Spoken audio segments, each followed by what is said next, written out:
Alex, quería que me comentaras por qué has elegido esta temática, qué te interesa el devenir de las estructuras, en tanto que ese devenir parece que es llegar a algo.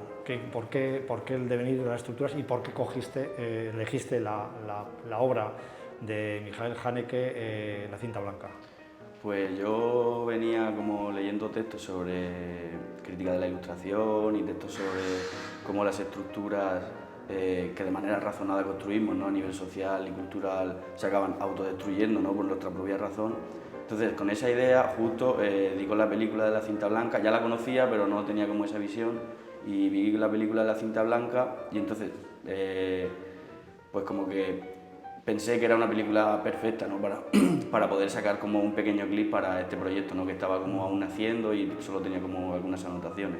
Entonces justo la parte de cuando se quema el granero, a nivel simbólico me parecía súper potente, porque no era el granero, es la hacienda en la película, ¿no? Son las estructuras económicas, ¿no? Que se rompían, aparte de todo lo que conlleva la película, de la infancia, de la violencia del niño, desconocida y tal, o por lo menos son visiones que yo saco de ella, ¿no?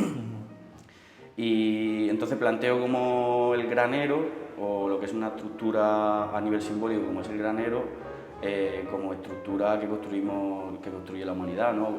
En este caso Occidente, ¿no? Porque al final es nuestro espacio de trabajo, ¿no? Nuestro lugar de vida.